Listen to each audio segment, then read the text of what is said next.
अच्छा जी, अब हम स्टार्ट करते हैं अपना chapter 3 law of torts. Chapter 2 contract law बहुत बहुत लेंथी चैप्टर था जिसमें हमने बात की थी कॉन्ट्रैक्ट के हवाले से। ठीक है, अब हम आगे मूव करते हैं लॉ ऑफ टॉर्ट्स पे। अब टॉर्ट बेसिकली वर्ड जो है इसका मतलब क्या होता है, तो टॉर्ट जो है वो सिविल रॉन्ग को कहते हैं। सिविल रॉन्ग का मतलब ये है कि सोसाइटी में एक चीज जो कि गलत है उसको आप टॉर्ट बोलते हो। मिसाल के तौर पर आपने किसी को कोई डैमेज पहुंचा दिया, ठीक है, चाहे वो फिजिकल हार्म हो या इमोशनल हार्म हो, तो वो टॉर्ट में ही आता है। तो टॉर्ट जो है वो एक सिविल रॉन्ग होता है। It is a breach of legal duty. एक कंपनी के लॉ के तहत आपको जो एक काम करना था उसकी ब्रीच है। और इन्फ्रिंजमेंट ऑफ लीगल राइट्स, या आपने जो है लीगल राइट्स को तोड़ा। इन्फ्रिंजमेंट का मतलब ये होता है वॉयलेट करना। Which give rise to claim of damages. तो आपने कोई ऐसी जो आपकी लीगल ड्यूटी थी, ठीक है, या लीगल राइट था, उसको आपने ब्रीच किया, ब्रेक किया, जिसकी वजह से डैमेजेस क्लेमेबल है। वो चीज टॉर्ट कहलाती है। ठीक है, तो as it's breach of legal duty, क्योंकि ये लीगल ड्यूटी जो आपका मतलब एक बाय लॉ आपको काम करना था उसकी आप ब्रीच कर रहे हो, there is no liability unless law recognise that duty exist. तो लॉ देखेगा कि क्या उस बंदे पे ड्यूटी एग्जिस्ट करती भी थी या नहीं, कि क्या उसको ये काम करना चाहिए भी था या नहीं। अगर तो उसको ये काम करना चाहिए था और उसने नहीं किया तो फिर जो है वो उस पे केस हो सकता है। ठीक है, according to law, tort case can be filed within 6 years and in case of personal injury period is reduced to 3 years। Law के अकॉर्डिंगली अच्छा, आप। मैं सॉरी आपको डिस्टर्ब कर रहा हूँ। जी जरा जी। दोबारा रिपीट कीजिएगा, आपकी आवाज़ चली गई थी। अच्छा सही है, मैं दोबारा रिपीट करता हूँ। टॉर्ट जो है वो बेसिकली एक टाइप ऑफ सिविल रॉन्ग है। सिविल रॉन्ग का मतलब है कि वो चीज जो कि सोसाइटी में एक्सेप्टेबल नहीं होती। सही है, आपने कोई गलत चीज की और गलत चीज में, फॉर एग्जांपल आपने किसी को डैमेज किया हो, किसी को हार्म पहुंचाया हो, वो एक सिविल रॉन्ग होता है, वो टॉर्ट कहलाता है। ठीक है, it is breach of legal duty. आपकी एक लीगल ड्यूटी थी बेसिकली, बाय लॉ आपको रिक्वायर्ड है कि आप किसी सिटीजन को हार्म ना करें, आपने उसको जो है वो तोड़ा, या आपने लीगल राइट को इन्फ्रिंज किया। इन्फ्रिंज का मतलब ये होता है वॉयलेट किया, ब्रेक किया। तो उसकी वजह से क्लेम ऑफ डैमेजेस आप पे क्लेम ऑफ डैमेजेस दूसरी पार्टी चार्ज कर सकती है। ठीक है, क्लेमेंट आप पे डैमेजेस क्लेम कर सकता है। तो ये टॉर्ट होता है। क्योंकि ये ब्रीच ऑफ लीगल ड्यूटी है, यानी कि टॉर्ट का मतलब ये होता है कि आपने कोई लीगल ड्यूटी थी, यानी कि एक ड्यूटी थी जो आपको करनी थी, बाय लॉ आपको रिक्वायर्ड थी, लेकिन आपने वो नहीं की, तोड़ी। There is no liability unless law recognise that duty exist. तो अगर, तो आपने एक लीगल, क्योंकि ये ब्रीच ऑफ लीगल ड्यूटी है, तो पहले लॉ देखेगा कि आया आप पे वो ड्यूटी एग्जिस्ट करती भी थी या नहीं, कि लॉ के तहत आपको वो काम करना चाहिए भी था या नहीं। अगर तो आपको काम करना चाहिए था और फिर आपने वो नहीं किया तो फिर यानी कि आपने ब्रीच किया है ना। अगर तो ड्यूटी एग्जिस्ट ही नहीं करती थी तो फिर तो ब्रीच ना हुआ। तो ये सेकंड पॉइंट है। थर्ड पॉइंट में वो ये बता रहा है कि जो टॉर्ट का केस है वो आप 6 years तक फाइल कर सकते हैं। और अगर पर्सनल इंजरी का केस है, यानी कि आपके टॉर्ट की वजह से, आपके सिविल रॉन्ग की वजह से दूसरे बंदे को पर्सनल इंजरी हो गया, तो बेसिकली वो जो पर्सनल इंजरी का केस होता है वो 3 years के अंदर अंदर आपको फाइल करना पड़ता है। सबसे इंपॉर्टेंट पॉइंट के लास्ट पॉइंट है, a contractual relation doesn't need to be exist for claim of tort to be successful. अगर आपने किसी पे टॉर्ट का क्लेम करना है तो आप दोनों पार्टी का कॉन्ट्रैक्ट में होना जरूरी है ही नहीं, बल्कि टॉर्ट में तो 95%, 95% क्या 98% दोनों पार्टी का तो आपस में कोई ऐसे कॉन्ट्रैक्ट होता ही नहीं था, ताल्लुक ही नहीं होता था। मिसाल के तौर पर एक claim for personal injury in road accident, के आपने किसी का रोड एक्सीडेंट कर दिया, उसकी वजह से दूसरे को इंजरी होगी, तो बेशक आप उसको, उसके साथ आप उसको तो बल्कि आप पहली दफा शायद मिल रहे हो, आपका उसका कॉन्ट्रैक्ट होना या ना होना जरूरी नहीं है। ठीक है, तो ऐसे सिचुएशन में आप टॉर्ट के लिए क्लेम कर सकते हैं। सही है, अगर तो कॉन्ट्रैक्ट एग्जिस्ट करता है, for example in rare case अगर कॉन्ट्रैक्ट एग्जिस्ट करता है तो फिर आप पे डिपेंड करता है कि अंडर द कॉन्ट्रैक्ट आप उससे डैमेजेस क्लेम करते हो या अंडर द टॉर्ट आप उससे डैमेजेस क्लेम करते हो। सही है, क्लियर है पहली पहली स्लाइड।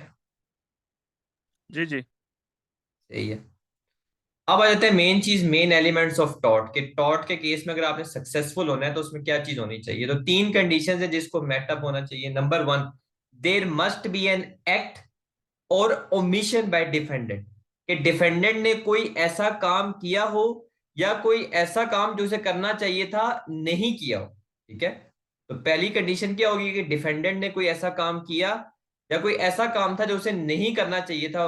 वो बेसिकली जो है ना, उसने ऐसा काम था जो उसे करना चाहिए था उसने नहीं किया, ओमिट किया। ठीक है, दूसरी कंडीशन, उसकी वजह से, यानी कि एक काम को करने या जो काम उसको करना चाहिए था उसको ना करने की वजह से अगर दूसरी पार्टी को लॉस हुआ है, ठीक है, और कोर्ट जो है उसकी एक लीगल लाइबिलिटी को स्टैब्लिश कर सकती है।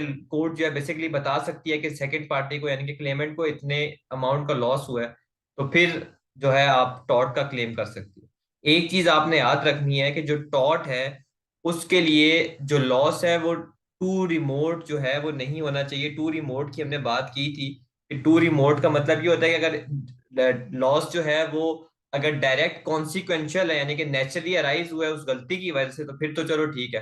लेकिन अगर लॉस टू रिमोट है यानी कि बहुत दूर दूर तक वो मतलब लॉस इससे कनेक्टेड नहीं होता, तो वो जो है वो क्लेमेबल नहीं होता। सही है। मैंने आपको पहले भी मिस एग्जांपल दी थी कि फॉर एग्जांपल आपसे किसी का एक्सीडेंट हो गया, आपने टॉर्ट कर दिया, उस एक्सीडेंट की वजह से जो है उसको बेसिकली हॉस्पिटल उसको पहुंचाना पड़ा, हॉस्पिटल में उसका खर्चा हुआ।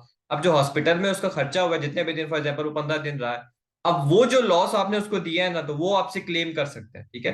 लेकिन अब वो ये भी कहेगा जी मैं यहाँ पर 15 दिन रहा हूँ, 15 दिन में अपने नौकरी भी नहीं कर सका, पैसे भी नहीं कमा सका, वो भी मुझे दो, तो वो टू रिमोट में चला जाता है। तो डायरेक्ट जो कॉन्सिक्वेंशियल लॉस होता है ना, जो यानी कि आपकी गलती की वजह से जो उसको लॉस हुआ है, वो सिर्फ रिकवरेबल होता है। ठीक है। तो टॉर्ट के केस में सक्सेसफुल होने के लिए तीन चीजें। नंबर वन, डिफेंडेंट ने कोई ऐसा काम किया हो जिसकी वजह से आपको नुकसान हुआ हो, या कोई ऐसा काम ना किया हो जो कि उसको करना चाहिए था और उसकी वजह से आपको नुकसान हुआ हो, और वो नुकसान सिर्फ और सिर्फ उसी वजह से हुआ है। ठीक है। और कोर्ट जो है वो एक लीगल लाइबिलिटी स्टैब्लिश कर सकती है, तो फिर जो है वो टॉर्ट का केस सक्सेसफुल हो जाता है। टॉर्ट के बहुत सारे डिफरेंट टाइप्स होती हैं, लेकिन हमारे जो कॉन्ट्रैक्ट लॉ है उसमें हमने सिर्फ टॉर्ट ऑफ नेग्लिजेंस की बात करनी है कि एक पार्टी की नेग्लिजेंस।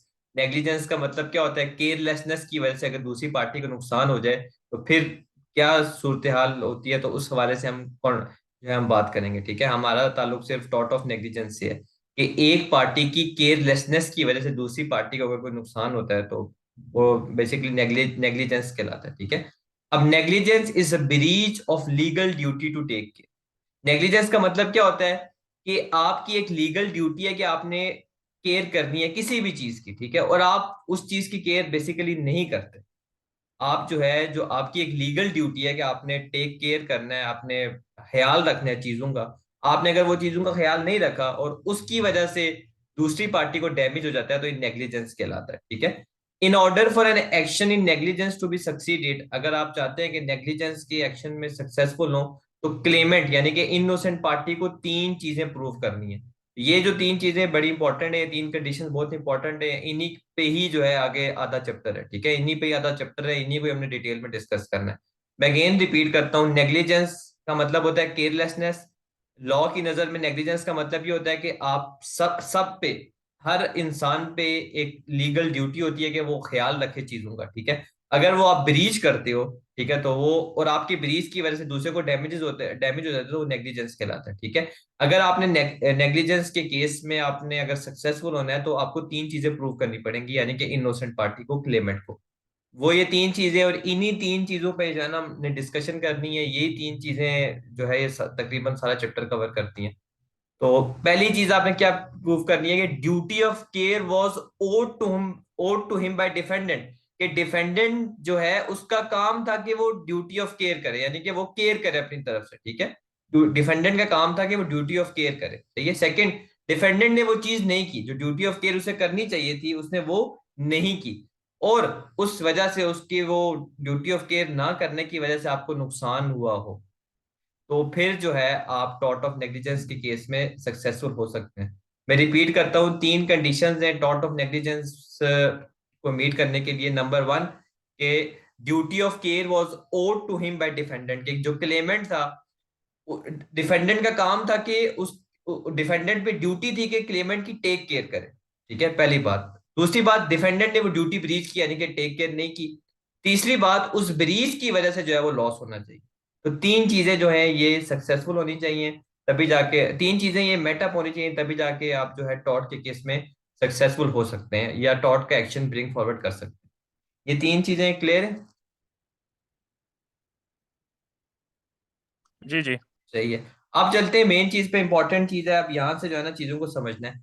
अब सवाल ये पैदा होता है कि यार ड्यूटी ऑफ केयर बेसिकली कि यार हमने केयर करनी है किस सिचुएशन में होगी, यानी कि ड्यूटी ऑफ केयर जो है हमने किन किन लोगों की करनी है, क्या सिचुएशन होगी, अब हम वन बाय वन देखेंगे।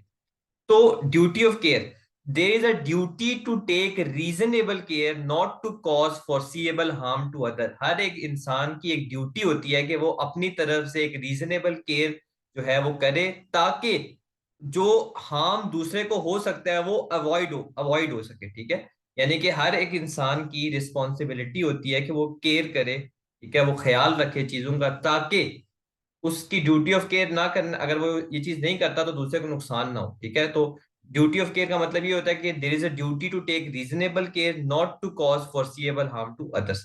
दूसरे को नुकसान ना हो, इसीलिए आपने एक रीजनेबल केयर जो है वो करनी है चीजों की, ठीक है। अब किन किन को हम ओ करते हैं बेसिकली ड्यूटी ऑफ केयर, तो हम बात करते हैं। सबसे पहले इसमें नेबर प्रिंसिपल आता है। नेबर प्रिंसिपल जो है वो एक लैंडमार्क केस है, मैं उसकी तरफ भी जाता हूँ, उससे डेवलप हुआ था नेबर प्रिंसिपल, ठीक है। उस पर भी डिस्कस करता हूँ। नेबर प्रिंसिपल बेसिकली कहता क्या है, तो नेबर प्रिंसिपल का मतलब ये होता है अ पर्सन ओज a duty of care towards his neighbour. ये बंदा जो है उसका काम है कि वो ड्यूटी ऑफ केयर करे अपने नेबर की केयर करे, ये उसकी ड्यूटी है। अब नेबर में कौन से लोग आते हैं, नेबर में कौन कौन से लोग आते हैं, a person who is affected by an act और any one whom we can reasonably contemplate that he will be affected by an act. Contemplate word जो है कॉन्ट्रैक्ट लॉ में भी यूज हुआ था, यहां पर भी अगेन यूज हो रहा है। तो नेबर हर वो बंदा है जिसका हमें पता है कि वो हमारे काम की वजह से उसको कोई फर्क पड़ सकता है, ठीक है। हमारे काम की वजह से उसको कोई फर्क पड़ सकता है या हमारे काम करने की वजह से उसको वो अफेक्ट होता है, ठीक है। तो वो हमारा नेबर कहलाएगा। या the person whom we can reasonably contemplate का मतलब ये होता है कि बैक ऑफ द माइंड, हमारे माइंड में हो कि यार हाँ ये भी हो सकता है। एक तो मतलब हमें डायरेक्टली पता होगा कि यार ये अगर मैंने मेरे मेरे किसी भी काम की वजह से ये बंदा जो है इसको अफेक्ट हो सकता है, और आपके बैक ऑफ द माइंड भी हो कि यार हाँ उसके अलावा भी ये लोग हैं जो अफेक्टेड हो सकते हैं, तो इसको आप रीजनेबली कॉन्टेम्पलेट करते हो, रीजनेबली कॉन्टेम्पलेट बोलते हो। तो नेबर में हर वो बंदा आ जाता है जिसका हमें पता है कि यार ये मेरे काम से इफेक्ट होता है या हो सकता है, ठीक है। तो वो आपका नेबर कहलाता है। तो नेबर जो है, नेबरहुड प्रिंसिपल जो है, नेबर प्रिंसिपल यही कहता है कि एक बंदा जो है उसकी वो करता है ड्यूटी ऑफ केयर अपने नेबर की। अब एक केस पढ़ते हैं, एक लैंडमार्क केस है जिससे ये प्रिंसिपल डिराइव हुआ था, डॉनी वर्सेस स्टीवेंसन, ठीक है। और इस केस का क्रक्स ये था कि इस केस से पहले, यानी कि ये जो केस है आपका ये है 1932 का, इस केस से पहले जो है जो मैन्युफैक्चरर ऑफ प्रोडक्ट्स होते थे वो कोई भी ड्यूटी ऑफ केयर ओ नहीं करते थे अपने कंज्यूमर को। मैन्युफैक्चरर्स जैसे मिसाल के तौर पर पेप्सी हो गया, कंज्यूमर हम लोग जो हम पेप्सी को इस्तेमाल करते हैं, इस केस से पहले जो है ना कोई भी मैन्युफैक्चरर जो है वो लायबल नहीं होता था टुवर्ड्स हिज कंज्यूमर, ठीक है। मतलब ये प्रिंसिपल डेवलप नहीं हुआ था, लेकिन इस केस के बाद ये हो गया कि जो भी मैन्युफैक्चरर्स हैं, यानी कि जो मैन्युफैक्चरिंग करते हैं, वो भी ड्यूटी ऑफ केयर ओ करते हैं अपने अल्टीमेट कंज्यूमर्स को, ठीक है। तो अब ये बड़ा इंपॉर्टेंट केस है, इसको आपने समझना है। मिसेस डॉनर थी, क्लेमेंट का नाम पहले आता है, जिन्होंने क्लेम किया था, वो अपने दोस्त के साथ कैफे में की, कैफे में उन्होंने एक जिंजर बेयर की बोतल मंगवाई जो कि उन्होंने पी, ठीक है। अब हुआ यूं कि जैसे ही उन्होंने वो बोतल पी, जब वो खत्म हुई तो उनको बोतल के एंड पे नजर आया कि एक डीकम्पोज्ड स्नेल पड़ी हुई है, ठीक है। यानी कि चिपकली जो है वो सड़ी गली सड़ी हुई चिपकली जो है वो बिल्कुल नीचे जो है वो पड़ी हुई थी, जैसे उन्होंने जब पिया तो उन्हें नजर आया, ठीक है। और इस जैसे उन्होंने देखा, यानी कि उनको मेंटली इतना वो मतलब होगी, मतलब उनको ये साइट इतनी अपसेट लगी कि वो इल होगी, बीमार होगी, ठीक है, फिजिकली वो इल होगी। उन्होंने जो है वो मैन्युफैक्चरर को जो है डायरेक्टली सू कर दिया, और उन्होंने क्लेम किया कि मैन्युफैक्चर का काम था कि वो ये इंश्योर करें कि जो उनकी जिंजर बेयर की बॉटल है उसमें कोई ऐसी गलत चीज, कोई इंसेक्ट या कुछ ऐसी चीज ना जाए, सही है। तो ये केस था। मिसेस डॉनी थी, वो कैफे में गई, उन्होंने एक जिंजर बेयर की बोतल मंगवाई, वो बोतल जो है उन्होंने जब वो एंड पे उन्होंने देखा कि यार यहाँ पर तो एक गली सड़ी हुई स्नेल पड़ी हुई है। और ये चीज देखते ही मतलब उनको इतना वो हुआ, मतलब मेंटली भी और वो फिजिकली वो इस तरह इलनेस का शिकार होगी, बीमार होगी। उन्होंने फिर डायरेक्टली जो है स्टीवनसन जो मैन्युफैक्चर था उसका जिंजर बेयर का, उसको सू कर दिया, ठीक है। अब उसके बाद जब ये कोर्ट में केस किया तो कोर्ट ने कहा कि there was a duty on behalf of the manufacturer to take reasonable care in the manufacture of their products. The manufacturer owes a duty to the consumer to take reasonable care to prevent injury. Court ने कहा कि हर manufacturer की duty है कि वो reasonable care करे। हम यही तो बात करें ना कि रीजनेबल केयर करें। ड्यूटी टू केयर का ये मतलब होता है कि आप अपनी तरफ से केयर केयर करें, ठीक है, क्योंकि आपको आपके केयर ना करने की वजह से लोग अफेक्ट हो सकते हैं। तो कोर्ट ने भी यही कहा कि मैन्युफैक्चरर की ड्यूटी थी कि वो रीजनेबल केयर करें अपने प्रोडक्ट को मैन्युफैक्चर करते हुए, ठीक है। तो मैन्युफैक्चरर जो है वो करते हैं वो करते हैं duty of care to their consumers. और इस सिचुएशन में जो है वो फिर सक्सेसफुल हुई थी। जो मिस थी उनको जो भी डैमेजेस मिले थे मिल गए। इस केस से जो है ना फिर ये निकला नेबरहुड प्रिंसिपल। जो लॉर्ड एटकिन था जो उस वक्त का जज था, हाउस ऑफ लॉर्ड्स का था, उसने बेसिकली ये कहा कि हर वो बंदा जिसको हम ड्यूटी ऑफ केयर ओ करते हैं ना वो हमारा नेबर कहलाता है, ठीक है। नेबरहुड प्रिंसिपल ये था कि आपने रीजनेबल केयर करनी है टू अवॉइड एक्ट्स, या तो एक्ट को अवॉइड करना है, और omissions which your ought reasonably foresee would likely to injure your neighbour. यानी कि आपने वो काम करते हुए रीजनेबल केयर का इस्तेमाल करना है। अगर आपको पता है कि यार मेरे काम करने की वजह से या ना करने की वजह से दूसरी पार्टी को कोई इंजरी हो सकती है, नुकसान हो सकती है, तो आपने उस सिचुएशन में रीजनेबल केयर को करनी, यानी कि आपने रीजनेबल केयर करनी है, ठीक है। और उन्होंने नेबर्स को क्या डिफाइन किया था? नेबर हर वो बंदा जो कि आपके वजह से, आपके काम की वजह से डायरेक्टली इफेक्ट हो सकता है, या मतलब आपकी कॉन्टेम्पलेशन में हो कि यार ये भी मतलब बंदा डायरेक्टली तो नहीं, इनडायरेक्टली इफेक्ट हो सकता है, तो वो आपका नेबर कहलाता है। तो क्लियर है आपको नेबर प्रिंसिपल? जी जी। तो पहली चीज, ड्यूटी ऑफ केयर हम किसको वो करते हैं? हर बंदा जो है अपने नेबर को ड्यूटी ऑफ केयर वो करता है। नेबर वो बंदा है जिसका हमें पता है कि यार मेरे काम की वजह से, मेरे काम करने की वजह से, मेरे काम ना करने की वजह से इस बंदे को कोई नुकसान पहुंच सकता है, तो वो मेरा नेबर कहलाता है। चाहे वो डायरेक्टली नुकसान पहुंचे या वो मेरी कंटेम्पलेशन में हो, यानी कि बैक ऑफ द माइंड, मेरे माइंड में हो कि यार हाँ ये भी हो सकता है यार, इसको भी फर्क पड़ जाए, ठीक है। फिर duty of care is applied to nervous shocks, यानी कि अगर नर्वस शॉक्स का केस है कि जिसमें दूसरी पार्टी क्या है कि यार मतलब आपके एक्ट की वजह से मुझे नर्वस शॉक हो गया, मतलब मुझे मेंटली डिस्ट्रेस हो गया, तो उस सिचुएशन में क्या होता है? उस सिचुएशन में कोर्ट कहती है कि अगर तो सफिशिएंट प्रॉक्सिमिटी है। सफिशिएंट प्रॉक्सिमिटी जो है इसका मतलब होता है क्लोज रिलेशन है। यानी कि आपको जो मेंटल शॉक लगा है या नर्वस शॉक लगा है उसका क्लोज ताल्लुक था उस एक्ट की वजह से जो बेसिकली आपने किया है। तो फिर जो है बेसिकली ड्यूटी ऑफ केयर वो करता है। लेकिन अगर उसका कोई डायरेक्टली ताल्लुक नहीं है तो फिर वो ड्यूटी ऑफ केयर वो नहीं करता। तो duty of care is applied to nervous shocks when there is sufficient proximity that shock was suffered by someone within the reasonable range of harm. अगर आप ये चीज प्रूव कर सकते हैं कि यार जो शॉक था वो एक बंदा जो था वो उस रेंज में था, यानी कि उसको हम ये कॉन्टेम्पलेट कर सकते थे कि यार इसको ये शॉक हो सकता है, इस एक्ट की वजह से वो शॉक में जा सकता है, तो उसको हम ड्यूटी ऑफ केयर ओ करते हैं। तो अब इसका मैं केस स्टडी पहले आपको समझाता हूँ, अभी आपको कंफ्यूजिंग लग रहा होगा, उससे आपको क्लियर हो जाएगा। 1943 का केस है, बोरहिल वर्सेस यंग का, ठीक है। एक मोटरसाइकिलिस्ट था, वो अनफॉर्चुनेटली जो है वो रोड एक्सीडेंट में वो मारा मारा गया, ठीक है। और रिस्पॉन्सिबल भी था, गलती उसकी थी जिसकी वजह से वो उसकी डेथ होगी। अब एक प्रेग्नेंट वुमेन थी, वो बेसिकली ट्रेन में सीन जो जहाँ पर बेसिकली एक्सीडेंट हुआ था, अब वो भी वहां पर उस वक्त मौजूद तो नहीं थी, लेकिन वो स्टेज से ऊपर चढ़ी थी, गालिबन एक ट्रेन स्टेशन था, वहां से अपवर्ड्स चढ़ रही थी, ठीक है। तो उन्होंने जैसे वो ऊपर मेन रोड पे पहुंची, तो उन्होंने जब वो सीन ऑफ एक्सीडेंट देखा, यानी कि उन्होंने एक्सीडेंट होते हुए नहीं देखा, जैसे ही एक्सीडेंट हुआ उन्हें आवाज आई, तो वो ट्रैम से ऊपर की स्टेज से ऊपर चढ़ी। जब उन्होंने सीन वो देखा, तो उस सीन में मैंने कि जाहिर सी बात है रोड पे ब्लड पड़ा हुआ था, और ब्लड के अलावा डेड बॉडी पड़ी हुई थी, तो वो देखते साथ ही उनको क्या हो गया, शॉक लग गया। उनको नर्वस शॉक हो गया। अब नर्वस शॉक की बात करें, नर्वस शॉक के केसेस में जिसकी वजह से अनफॉर्चुनेटली प्री मेच्योर लेबर हुआ और उनकी वजह से उनका बेबी लॉस हो गया। तो ये बेसिकली केस है। उन्होंने जो है वो क्लेम कर दिया, जो बंदा मर गया था यंग, बेसिकली उसका नाम था, उसका जो एग्जीक्यूटर था, यानी कि जो उसका लॉयर था, एग्जीक्यूटर था, उस पे उसने क्लेम तो खैर यंग पे किया, लेकिन वो तो डेथ हो गई थी उसकी। और क्लेम ये किया कि इसके इस एक्शन की वजह से मुझे ये लॉस हो चुका है, ठीक है। तो ये सिनारियो, ये केस समझ आ गया आपको? जी जी। अब जब ये बात कोर्ट में गई तो हाउस ऑफ लॉर्ड ने कहा कि जी मोटरसाइकिलिस्ट जो है वो ड्यूटी ऑफ केयर ओ नहीं करता था। क्यों? क्योंकि जो वुमेन थी वो फोर्सिएबल विक्टिम तो नहीं थी ना। ड्यूटी ऑफ केयर तो वो तब वो करता, यानी कि अगर उसको, अगर ये प्रूव हो जाता कि यार कि जो ये जो पार्टी है जिसको नुकसान पहुंचा है, चाहे वो नर्वस शॉक ही पहुंचा है मेरी वजह से, वो रीजनेबल रेंज में हो, यानी कि वो फोर्सिएबल हो, यानी कि वो कंटेम्पलेशन में हो। अब वो जो मोटरसाइकिलिस्ट है जिसका अनफॉर्चुनेटली एक्सीडेंट हुआ है, उसको तो ये नहीं पता था ना कि यार कि इस तरह जब मेरा एक्सीडेंट होगा मैं मरूंगा, तो वो स्टेयर केस से ऊपर कई लोग आते होंगे, एक्सीडेंट के सीन पे लोग फौरन पहुंच जाते हैं, यार ऐसी वुमेन कोई आएगी और उसका इस तरह लॉस हो जाएगा, ठीक है।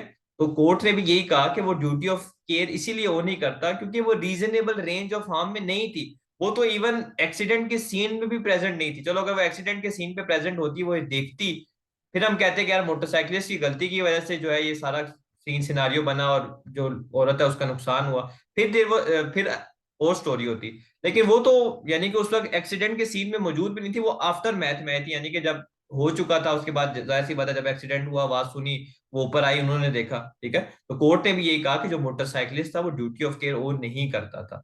इसी वजह से जो मिसेस थी उनको कोई जो है वो डैमेजेस वगैरह नहीं मिले। क्लियर है ये केस?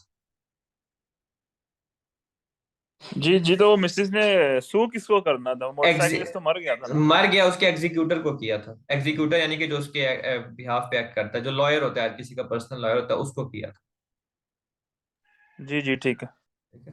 ये क्लियर है ना सेकंड पॉइंट, कि duty of care is applied. जी जी। अगर आप क्लोजनेस प्रूव कर सकते हो ना कि यार जो शॉक आया है वो इस इवेंट की वजह से ही आया है बेसिकली, ठीक है। और वो तो कोई ऐसा केस नहीं है जिसमें ये प्रूव हुआ हो? नहीं, ऐसा तो अभी इसमें हमारी में तो नहीं है, इसमें केस ऐसा। जी ठीक है। अगर ये तो तो देखे ना, समझ आ गई। हाँ अगर तो एक आप फॉर एग्जांपल आप ड्राइविंग कर रहे हैं, ठीक है, आप ड्राइविंग कर रहे हैं, आपको रोड साइड पे कोई ऐसा बंदा नजर आ रहा है, और फिर मतलब आप ये कॉन्टेम्प अपने माइंड में कॉन्टेम्पलेट कर सकते हैं कि यार अगर एक्सीडेंट फॉर एग्जांपल हो जाता है, वो पार्टी वो एक्सीडेंट को देख रही है, वो जो जाहिर सी बात है जो सानिया और है कोई उसको देख रही है, तो फिर तो हम ये कह सकते हैं ना कि यार वो रीजनेबल रेंज में थी। तो अगर आपकी गलती की वजह से उसको कोई नर्वस शॉक हो गया है ना, तो फिर तो आप रिस्पॉन्सिबल होंगे ना। सही है।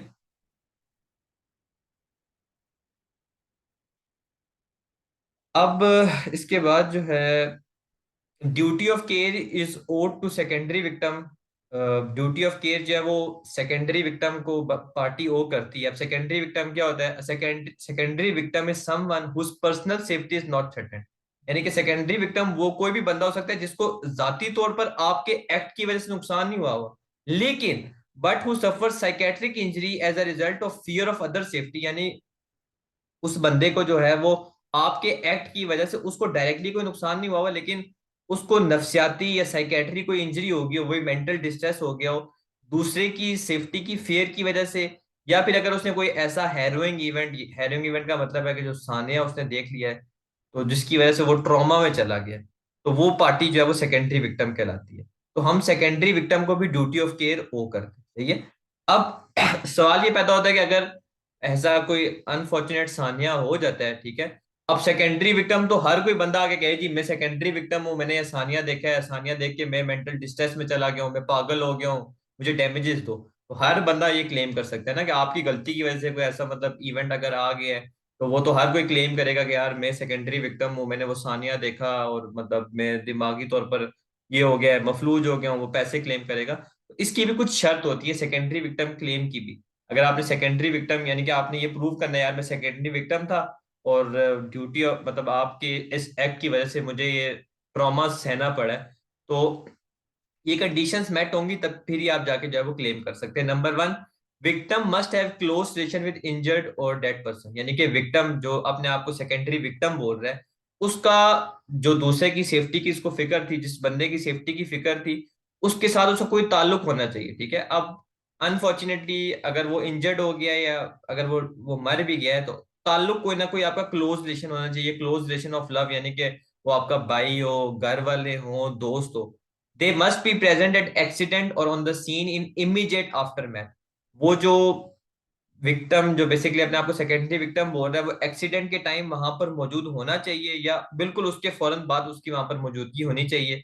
तीसरा, psychiatric injury must have been caused by direct perception of accident और इमीडिएट आफ्टर मैथ। और साइकेट्रिक इंजरी हुई भी इसी वजह से हो गया, वो अनफॉर्चुनेट जो सानिया उसके सामने हुआ, ठीक है, उस सानिया को देख के उसको साइकेट्रिक इंजरी हुई हो, ठीक है, तो फिर जो है वो क्लेम कर सकते हैं सेकेंडरी विक्टिम का, ठीक है। तो तीन चीजें, पहले उसने प्रूव करना है कि यार जो जिन जिन लोगों का मुझे खतरा था, या जिनको मैं इंजर्ड देख के, या जिनको डेथ देख के मैं मुझे ये साइकेट्रिक इंजरी हुई है, उनके साथ मेरा क्लोज रिलेशन था, रिलेशन ऑफ लव था। वो मेरे दोस्त हो सकते हैं, वो मेरे घर वाले हो सकते हैं, ठीक है। सेकंड चीज, उस वो जो बंदा है जिस उसने वो ट्रॉमा, जो बेसिकली उसने कहा है कि मुझे ट्रॉमा हुआ वो इवेंट देख के, तो वो उस वक्त उस जगह पे मौजूद होना चाहिए, या उसके फौरन बाद मौजूद होना चाहिए। ये ना हो कि वो आधे घंटे बाद आया हो, घंटे बाद आया हो, ऐसा नहीं। और जो साइकेट्रिक इंजरी हुई है ना, वो भी इसी वजह से हुई है कि उस एक्सीडेंट को देख के, उस हैरोइंग इवेंट को देख के उसको जो है साइकेट्रिक इंजरी हुई हो। ये तीन चीजें प्रूव होंगी, तभी जाके जो है आपको सेकेंडरी विक्टिम का क्लेम मिलेगा। अब ये बड़ा इंपॉर्टेंट केस है, उसको पढ़ते हैं और उससे आपको सारा कुछ क्लियर हो जाएगा। बहुत रिसेंट केस है। White versus chief constable of south Yorkshire police. Clements were police constable थे वो, जो है ड्यूटी कर रहे थे फुटबॉल स्टेडियम में, ठीक है, यूके में। अप्रैल 1989 की बात है, हिल्स हिल्सबोरो स्टेडियम में, ठीक है। अब हुआ यूं कि कांस्टेबल थे, जाहिर सी बात है, जो नॉर्मल ड्यूटी कर रहे थे लॉ एंड ऑर्डर को ताकि मेंटेन कर सकें। ओवर क्राउडिंग की वजह से, हुजूम के ज्यादा होने की वजह से स्टैम्पीड आ गया।